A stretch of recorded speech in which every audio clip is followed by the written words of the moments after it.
ಇತ್ತೀಚಿನ ಸಂಚಿಕೆಗಳನ್ನು ಜಾಹೀರಾತಿನ ಕಿರಿಕಿರಿ ಇಲ್ಲದೆ ನೋಡಿ.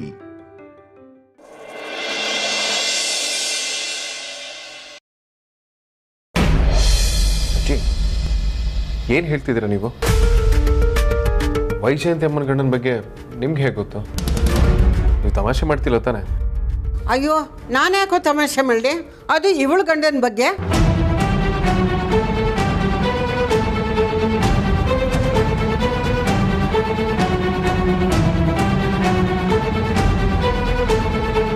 ಅಜ್ಜಿ, ಏನು ಯೋಚನೆ ಮಾಡ್ತಿದ್ದೀರಾ?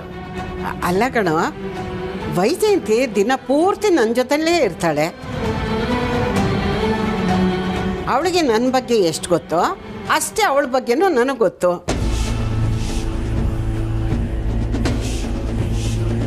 ನಾನು ಅವಳ ಹತ್ರ ನನ್ನ ಕಥೆ ಎಲ್ಲ ಹೇಳ್ಕೊಂಡಿದ್ದೀನಿ. ಅವಳು ಹಾಗೇನೆ ನನ್ನ ಹತ್ರ ಎಲ್ಲ ಹೇಳ್ಕೊಂಡಿದ್ದಾಳೆ. ಇವಳು ಗಂಡ ನನ್ನ ಸ್ವಂತ ಮಗಳು ಅಳಿಯ ಅನ್ನೋ ಥರ ಹೇಳ್ಕೊಂಡಿದ್ದಾಳೆ. ಹಾಗಾಗಿ ಅವಳ ಗಂಡನ ಬಗ್ಗೆ ಎಲ್ಲ ಗೊತ್ತು ಅಂತ ಹೇಳಿದೆಪ್ಪ. ಈ ಥರ ಹೇಳ್ತೀನಿ ಅಂತ ತಪ್ಪು ತಿಳ್ಕೊಳ್ಬೇಡಿ. ನಿಮ್ಮ ಮನೆಯವರು, ನಿಮ್ಮ ಗಂಡ ಇನ್ನೂ ಬದುಕಿದಾರ?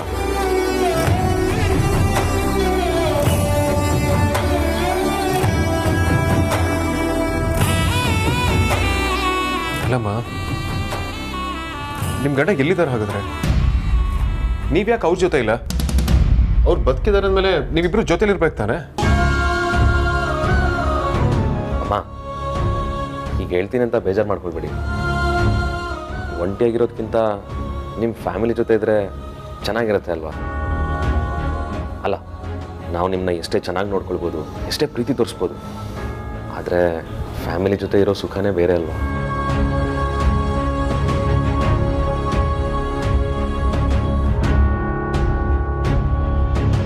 ಅಮ್ಮ, ನಮಗೆ ನಿಮ್ಮ ನೋವೇನು ಅಂತ ಅರ್ಥ ಆಗುತ್ತೆ. ನಿಮ್ಮ ಪರ್ಸನಲ್ ಜೀವನದ ಬಗ್ಗೆ ಕೇಳ್ತಿದ್ದೀವಿ ಅಂತ ಬೇಜಾರು ಮಾಡ್ಕೊಳ್ಬೇಡಿ. ನೀವು ಯಾಕೆ ನಿಮ್ಮ ಯಜಮಾನ್ರ ಜೊತೆ ಇಲ್ಲ? ಅವ್ರು ನಿಮ್ಮನ್ನು ಚೆನ್ನಾಗಿ ನೋಡ್ಕೊಳ್ತಿರ್ಲಿಲ್ವಾ?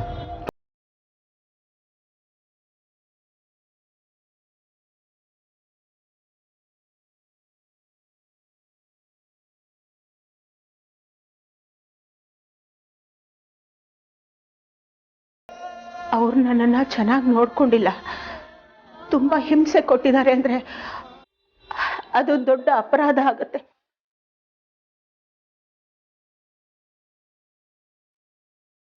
ಅವ್ರು ನನ್ನನ್ನು ಕಣ್ರೆಪ್ಪೆಲ್ಲಿ ಇಟ್ಕೊಂಡು ನೋಡ್ಕೊಂಡಿದ್ದಾರೆ.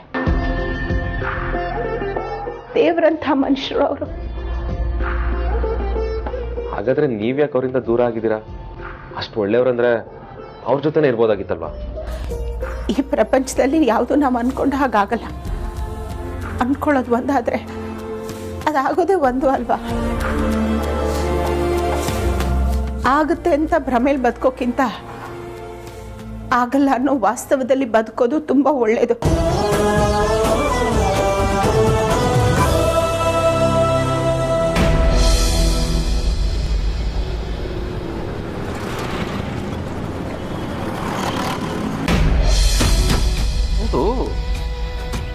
ಬರೀ ದೇವಸ್ಥಾನಕ್ಕೆ ಹೋಗಿ ಇಷ್ಟೊತ್ತಾಯ್ತು, ಇನ್ನೂ ಬರಲಿಲ್ವಲ್ಲ? ಅದಿತಿ, ಅಮ್ಮಂಗೆ ಒಂದು ಫೋನ್ ಮಾಡಿಬಿಡು. ಅಮ್ಮ ಹುಷಾರಮ್ಮ. ಅಮ್ಮ ಬಂದರು. ಅಮ್ಮ ಹುಷಾರು, ನಿಧಾನ ನಿಧಾನ. ಏನು ಪರಿ ಇದು? ಪಕ್ಕದ ರಸ್ತೆಯಲ್ಲಿರೋ ದೇವಸ್ಥಾನಕ್ಕೆ ಹೋಗಿ ಬರೋದಕ್ಕೆ ಇಷ್ಟೊತ್ತಾಗಬೇಕಾ? ಯಾಕೆ ಲೇಟ್ ಆಯಿತು? ರೀ, ನಿಮಗೂ ಗೊತ್ತಲ್ಲ ಇವತ್ತು ದೇವಸ್ಥಾನಕ್ಕೆ ಎಷ್ಟು ಜನ ಬಂದಿರ್ತಾರೆ ಅಂತ. ತುಂಬ ರಶ್ ಇತ್ತು, ಅದಕ್ಕೆ ಲೇಟ್ ಆಯಿತು.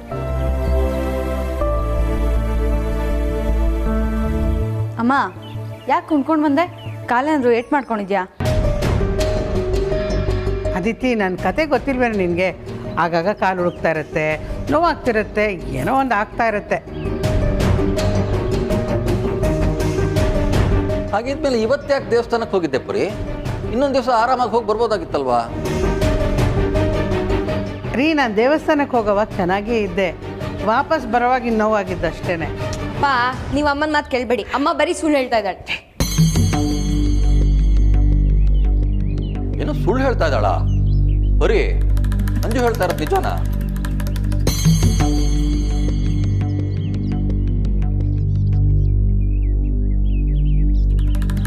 ಬರೀ ನಿನ್ನನ್ನೇ ಕೇಳ್ತಾ ಇರೋದು. ಅಂಜು ಹೇಳ್ತಾ ಇರೋದು ನಿಜಾನಾ ಅಂತ.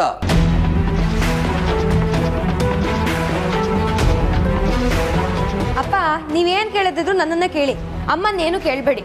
ಅಮ್ಮಂಗೆ ಸುಮ್ನೆ ಕಾಲೋ ಬಂದಿಲ್ಲ. ದೇವಸ್ಥಾನದಲ್ಲಿ 108 ಸಲ ಮಂಡಿ ಸೇವೆ ಮಾಡಿದಾಳೆ. ಅದಕ್ಕೆ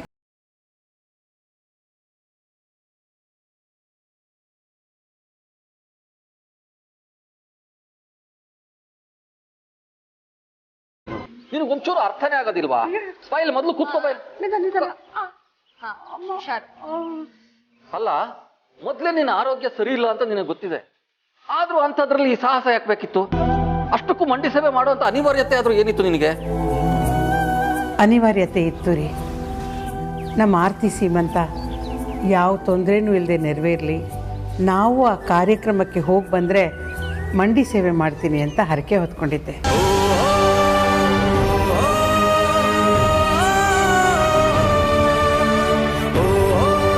ಅದೆಲ್ಲ ಸಾಂಗವಾಗಿ ನೆರವೇರಿದ ಮೇಲೆ ಹರಕೆ ತೀರಿಸೋದು ನಮ್ಮ ಕರ್ತವ್ಯ ಅಲ್ವಾ? ಅದಕ್ಕೆ ಮಂಡಿ ಸೇವೆ ಮಾಡಿದೆ. ಬರೀ ಹರಕೆ ಮಾಡ್ಕೊಳ್ಳೋದೇನೋ ಸರಿ, ಆದರೆ ಈಗಲೇ ಹರಕೆ ತೀರಿಸ್ಬೇಕು ಅಂತೇನು ಇರಲಿಲ್ವಲ್ಲ? ಇನ್ನು ಸ್ವಲ್ಪ ದಿವಸ ಆದ್ಮೇಲೆ ತೀರಿಸ್ಬಹುದಾಗಿತ್ತು ತಾನೇ? ಯಾವತ್ತೇ ಇದ್ರೂ ಹರಕೆ ಅನ್ನೋದನ್ನು ನಾವು ತೀರಿಸಲೇಬೇಕಲ್ವೇನ್ರಿ? ಅದಕ್ಕೆ ಈಗಲೇ ಮಾಡಿದೆ. ಹಾಗಲ್ಲ ಪರಿ, ಆರೋಗ್ಯ ಸರಿ ಇಲ್ಲದೆ ಇರೋ ಟೈಮ್ನಲ್ಲಿ ಇದೆಲ್ಲ ಯಾಕೆ ಬೇಕಿತ್ತು ಅಂತ. ಈಗ ನೋಡು ಎಷ್ಟು ಸುಸ್ತಾಗಿದ್ಯಾ. ಆಯಿಂಟ್ಮೆಂಟ್ ಏನಾದ್ರು ತಗೊಂಡು ಬಂದು ಹಚ್ಚಲಾ?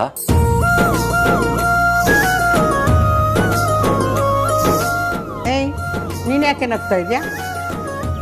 ಏನಿಲ್ಲ ಅಮ್ಮ, ಅಪ್ಪ ಈಗಲೇ ನನ್ನನ್ನು ಈ ರೇಂಜಿಗೆ ಕೇರ್ ಮಾಡ್ತಾರೆ. ಅದೇ ಮದುವೆ ಆಗಿದ್ದು ಹೊಸದ್ರಲ್ಲಿ ಯಾವ ರೇಂಜಿಗೆ ಕೇರ್ ಮಾಡಿರ್ಬೇಡ ಅನ್ನೋ ಒಂದು ಚಿಕ್ಕ ಇಮ್ಯಾಜಿನೇಷನ್ಗೆ ಹೋಗ್ಬಿಟ್ಟು ಬಂದೆ. ಏಯ್, ನಾಚಿಕೆ ಆಗಲ್ವೇನೆ ನಿನಗೆ? ಅಪ್ಪ ಅಮ್ಮನ ಬಗ್ಗೆ ಈ ಥರ ಮಾತಾಡ್ತಿದ್ಯಲ್ಲ, ಅದು ಚಿಕ್ಕ ಹುಡುಗಿ ಮುಂದೆ ಹಾಕ್ತೀನಿ ನೋಡ್ತಾಳೆ. ಅದಿತಿ, ಆಗ ನಾನು ಪರಿನ ಹೇಗೆ ಲವ್ ಮಾಡ್ತಾ ಇದ್ದೆ ಅಂದ್ರೆ, ಆಕಾಶದಿಂದ ಧರೆಗಿಳಿದರಂಬೆ, ಆಕಾಶದಿಂದ ಧರೆಗಿಳಿದರಂಬೆ, ಇವಳೆ ಇವಳೆ ಚಂದನದ ಗೊಂಬೆ, ಚಂದನದ ಗೊಂಬೆ, ಇವಳೆ ಇವಳೆ ಚಂದನದ ಗೊಂಬೆ, ಚೆಲುವಾದ ಗೊಂಬೆ.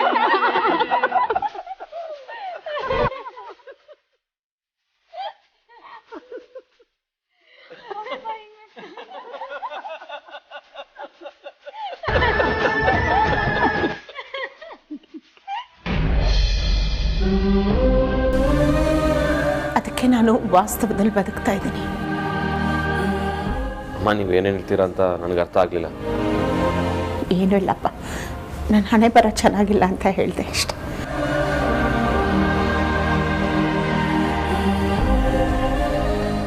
ಅದಕ್ಕೆ ನನ್ನ ಗಂಡನಿಂದ ನಾನು ದೂರ ಆಗಿರೋದು. ನಿಮ್ಗೆ ಅರ್ಥ ಆಗೋ ಥರ ನಾನು ಹೇಳಬೇಕು ಅಂದರೆ,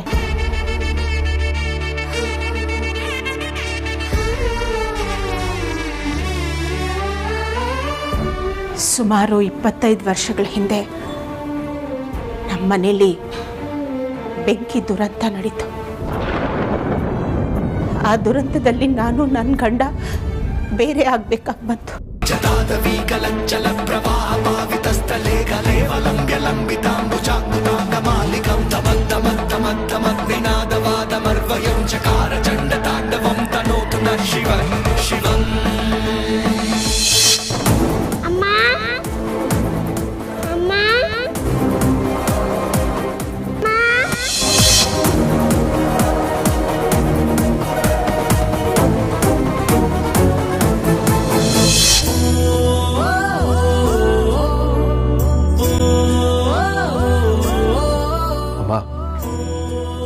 ಸಂಬಂಧದಲ್ಲಿ ನಾವು ನೀವು ಬೇರೆ ಬೇರೆ ಇರ್ಬೋದು, ಆದರೆ ನಮ್ಮ ಜೀವನ ಹೆಚ್ಚು ಕಡಿಮೆ ಒಂದೇ ಥರ ಇದೆ. ನಾನು ನನ್ನ ತಂದೆ ತಾಯಿನ ಒಂದು ಫೈರ್ ಆಕ್ಸಿಡೆಂಟಲ್ಲಿ ಕಳ್ಕೊಂಡೆ.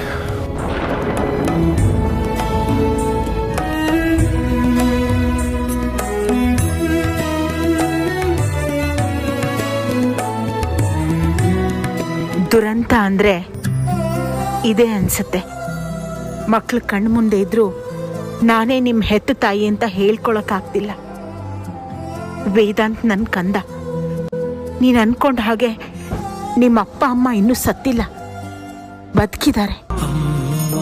ಅಗ್ರಜ, ಸಮಾಧಾನ ಮಾಡು. ನೀನು ಹೇಳ್ದಾಗೆ ನಮ್ಮ ತಂದೆ ಫೈರ್ ಆಕ್ಸಿಡೆಂಟಲ್ಲಿ ಡೆತ್ ಆದರೂ ಅದನ್ನು ನಾವ್ಯಾರೂ ನೋಡಿಲ್ಲ.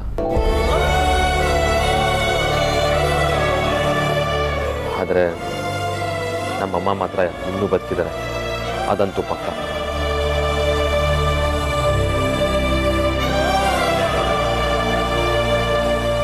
ಅಮ್ಮ, ನೀವು ನಿಮ್ಮ ಗಂಡನಿಂದ ಒಂದು ಬೆಂಕಿ ದುರಂತದಲ್ಲಿ ದೂರ ಆದ್ರಿ ಅಂತ ಹೇಳಿದ್ರಲ್ಲ, ಅವ್ರಿನ್ನೂ ಬದುಕಿರ್ಬೋದಲ್ವಾ?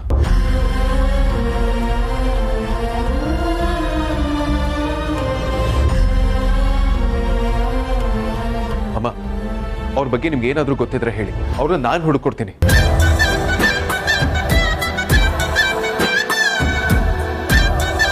ಹೌದಮ್ಮ, ನೀವು ಹೇಳಿ ಎಲ್ಲಿದ್ದಾರೆ ಅಂತ ಒಂದೇ ಒಂದು ಕ್ಲೂ ಕೊಡಿ, ನಾವು ನಮ್ಮ ಪ್ರಯತ್ನ ಮಾಡ್ತೀವಿ. ಅಮ್ಮ ಪ್ಲೀಸ್, ಏನಾದರೂ ಮಾತಾಡಿ.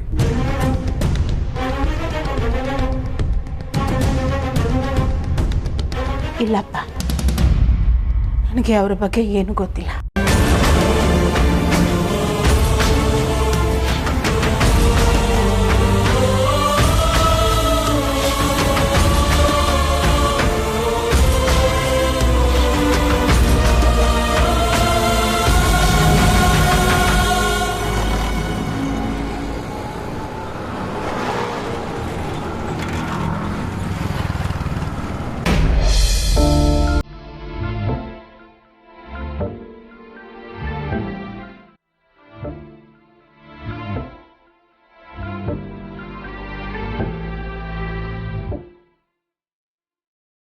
ಏ ಅಮ್ಮು, ಯಾಕೆಲ್ರೂ ವಿಚಿತ್ರವಾಗಿ ಆಡ್ತಿದ್ದೀರಾ?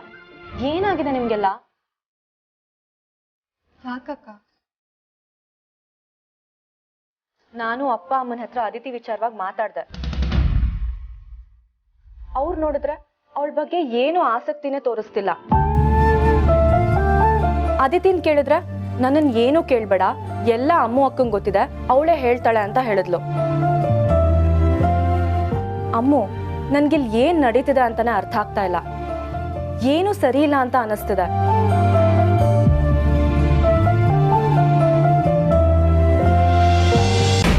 ಅಮ್ಮು, ನಿಜ ಹೇಳು, ಯಾಕೆ ಅದಿತಿ ನನ್ನ ಸೀಮಂತಕ್ಕೆ ಬರಲಿಲ್ಲ? ಅಕ್ಕ, ನಂಗೆ ನಿಜವಾಗ್ಲೂ ಗೊತ್ತಿಲ್ಲ ಕಣೆ. ಹಾಗೇನಾದರೂ ಅದಿತಿಯಾಗಿ ಬಂದಿಲ್ಲ ಅಂತ ಗೊತ್ತಿದ್ರೆ ನಿನಗೆ ಹೇಳ್ತಿರ್ಲಿಲ್ವಾ ಹೇಳು? ನಿನ್ನ ಹತ್ರ ಏನಾದರೂ ಮುಚ್ಚಿಟ್ಟಿದ್ದೀನಾ? ನೀವ್ ಎಲ್ರೂ ನನ್ನನ್ನು ಎಷ್ಟೇ ಸಂಭಾಳಿಸಿದ್ರು ನನಗೆ ಮಾತ್ರ ಅನುಮಾನ ಒಂಚೂರು ಕಮ್ಮಿ ಆಗಲ್ಲ. ನನ್ನ ಪ್ರಕಾರ ಏನೋ ಆಗಿದೆ ಅಂತ ಅನಿಸ್ತಿದೆ. ನಾನು ಪ್ರೆಗ್ನೆಂಟ್ ಅನ್ನೋ ಕಾರಣಕ್ಕೆ ತಾನೆ ನೀವು ಎಲ್ಲರೂ ವಿಷಯ ಮುಚ್ಚಿಡ್ತಿದ್ದೀರಾ. ಅದಿತಿ ನಂಗೂ ತಂಗಿ ಕಣೆ. ಅವಳು ಹೇಗೆ ಮಾತಾಡ್ತಾಳೆ, ಹೇಗಿರ್ತಾಳೆ ಅಂತ ನನಗೂ ಗೊತ್ತಿದೆ. ನಾನು ಅಬ್ಸರ್ವ್ ಮಾಡಿರೋ ಪ್ರಕಾರ ಅವಳ ವಾಯ್ಸ್ ಒಂಥರ ಇತ್ತು. ಏನೋ ಆಗಿದೆ ಅಂತ ಸ್ಪಷ್ಟವಾಗಿ ಗೊತ್ತಾಗ್ತಿತ್ತು. ನಿಜ ಹೇಳು ಅಮ್ಮು, ಏನಾಗಿದೆ ಅಂತ ನಿನಗೆ ಗೊತ್ತಿದೆ ತಾನೆ? ನಿಜವಾಗ್ಲೂ ಅಕ್ಕ, ನನಗೇನು ಗೊತ್ತಿಲ್ಲ. ಹಾಗಿದ್ರೆ ನನ್ನ ಮಗು ಮೇಲೆ ಆಣೆ ಮಾಡಿ ಹೇಳು, ನಿನಗೇನು ಗೊತ್ತಿಲ್ಲ ಅಂತ.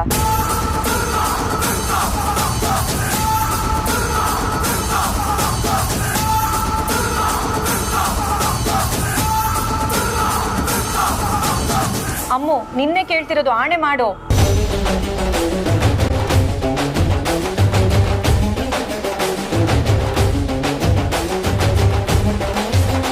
ದಯವಿಟ್ಟು ನನ್ನ ಕ್ಷಮಿಸ್ಬೇಡೆ. ನನ್ನಿಂದಾಗಿ ಇನ್ನು ಪ್ರಪಂಚ ನೋಡ್ತಿರೋ ಆ ಮಗು ಮೇಲೆ ಆಣೆ ಮಾಡುವಾಗಾಯಿತು. ಆದಿತ್ಯಗೆ ಸಂಬಂಧಪಟ್ಟಿರೋ ವಿಷಯನ ನಿನ್ನ ಹತ್ರ ಮುಚ್ಚಿಟ್ಟಿದ್ದೀನಿ.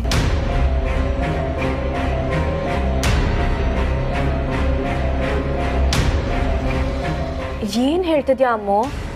ಅದಿತಿ ವಿಷಯನ? ಏನದು? ಅದಿತಿಗೇನಾಗಿದೆ?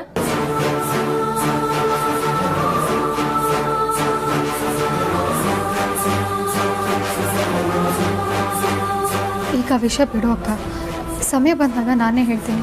ಪ್ಲೀಸ್, ನೀನು ಅಲ್ಲಿವರೆಗೂ ಏನೂ ಕೇಳಬೇಡ. ಅಮ್ಮು, ಅಮ್ಮು,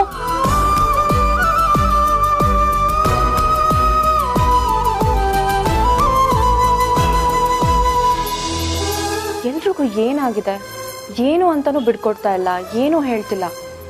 ನಂಗೆ ಏನೂ ಅರ್ಥನೇ ಆಗ್ತಾ ಇಲ್ಲ.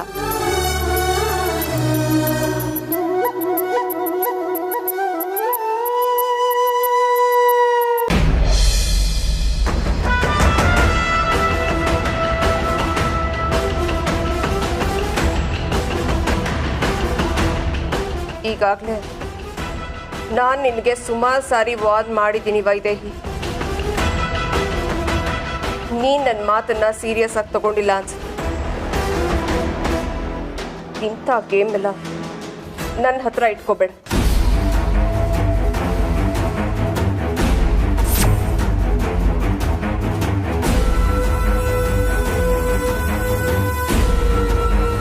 ಇವೆಲ್ಲ ಈ ಸುಹಾಸಿನಿ ಹತ್ರ ನಡೆಯಲ್ಲ. ನಿನಗೆ ವೇದಾಂತ್ ಹತ್ರ ವಿಕ್ರಾಂತ್ ಹತ್ರ ನೀನೇ ತಾಯಿ ಅಂತ ಹೇಳ್ಕೊಳಕ್ಕಾದ್ರೆ ಇಂಡೈರೆಕ್ಟ್ ಆಗಿ ಹೇಳೋದಕ್ಕೆ ಟ್ರೈ ಮಾಡ್ತಾ ಇದೀಯಾ? ಇಲ್ಲ ಸುಹಾಸಿನಿ, ನಾನು ಇದುವರೆಗೂ ಅಂತ ಪ್ರಯತ್ನ ಮಾಡಿಲ್ಲ, ಮುಂದೆ ಮಾಡೋದೂ ಇಲ್ಲ. ನೀನು ಎಷ್ಟೇ ನಾಜೂಕಾಗಿ ಮಾತಾಡಿದ್ರು ನಿನ್ನ ಉದ್ದೇಶ ಏನಿರ್ಬೋದು ಅಂತ ನನಗೆ ಗೊತ್ತಾಗುತ್ತೆ.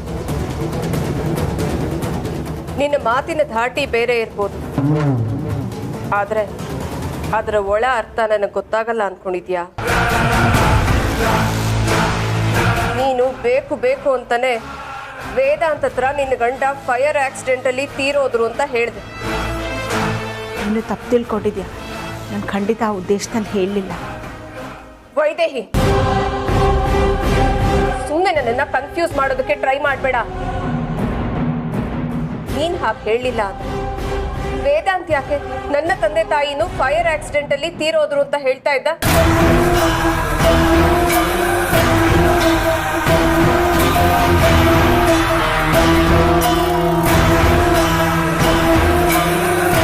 ನನ್ನ ಮಕ್ಕಳ ಹತ್ರ ಹೋಗಿ ನಾನೇ ನಿಮ್ಮ ತಾಯಿ ಅಂತ ಹೇಳೋದಕ್ಕೆ ತೀರ್ಮಾನ ಮಾಡಿದ್ರೆ ನೀನಲ್ಲ, ನಿನ್ನ ಹಿಂದೆ ಯಾರೇ ಇದ್ರೂ ನನ್ನನ್ನು ತಡೆಯೋದಕ್ಕಾಗಲ್ಲ ಸುಹಾಸಿನಿ.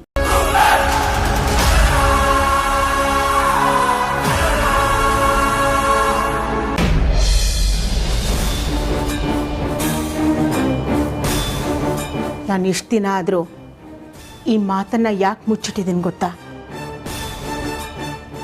ಯಾಕೆ ಅಂದರೆ ನಿನಗೆ ನಾನು ಮಾತು ಕೊಟ್ಟಿದ್ದೀನಿ, ಅದು ಒಂದೇ ಉದ್ದೇಶಕ್ಕೆ.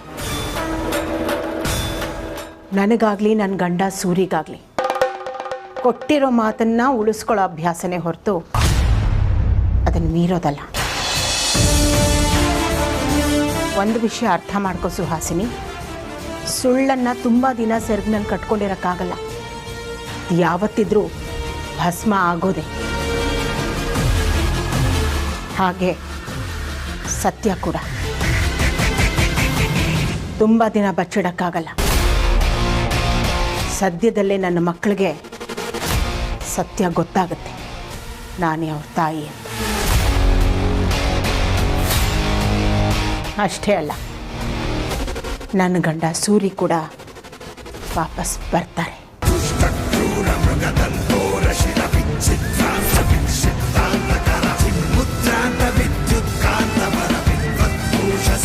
ಯಾಕೆ ಸುಹಾಸಿನಿ, ಭಯ ಆಯ್ತಾ? ಭಯ ಅಂದರೆ ಏನು ಅಂತ ನನ್ನ ಡಿಕ್ಷನರಿನಲ್ಲೇ ಇಲ್ಲ. ನಿನ್ನ ಮುಖದಲ್ಲಿರೋ ಆತಂಕನೇ ಹೇಳ್ತಾ ಇದೆ ನೀನು ಎಷ್ಟು ಭಯ ಪಡ್ತಿದ್ಯಾ ಅಂತ. ಸೀಮಂತಕ್ಕೆ ಬಂದ ಸ್ವಾಮೀಜಿ ನಿನ್ನ ಗಂಡ ಬದುಕಿದಾನೆ ಅಂತ ಹೇಳ್ದ ಅಂತ ತುಂಬ ಖುಷಿ ಪಡಕ್ಕೆ ಹೋಗ್ಬೇಡ. ಅದರಿಂದ ಯಾವ ಪ್ರಯೋಜನನೂ ಆಗಲ್ಲ.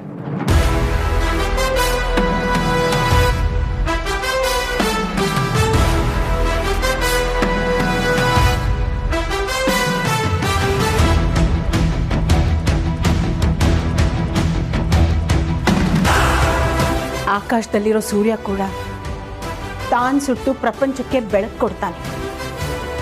ಹಾಗೆ ನನ್ನ ಗಂಡ ಸೂರ್ಯ ನನ್ನ ಬಾಳನ್ನು ಬೆಳಗಿಸೋದಕ್ಕೆ ಬಂದೇ ಬರ್ತಾರೆ.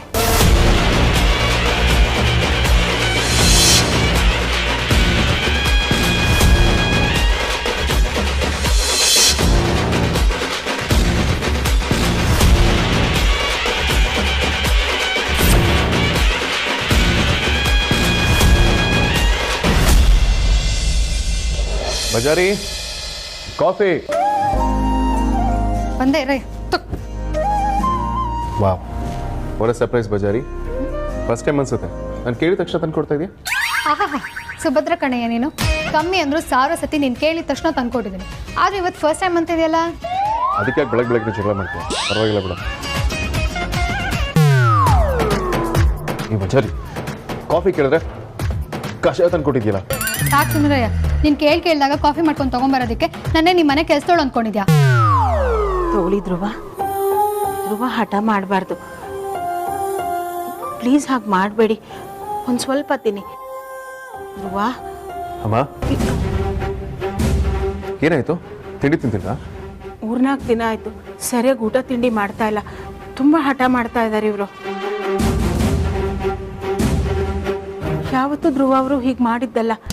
ಇತ್ತೀಚೆಗೆ ಯಾಕೆ ಹೀಗೆ ಮಾಡ್ತಿದ್ದಾರೆ ಅಂತಲೇ ಗೊತ್ತಾಗ್ತಾ ಇಲ್ಲ. ಧ್ರುವ, ಯಾಕೆ ಊಟ ತಿಂಡಿ ಸರಿಯಾಗಿ ಮಾಡ್ತಿಲ್ಲ?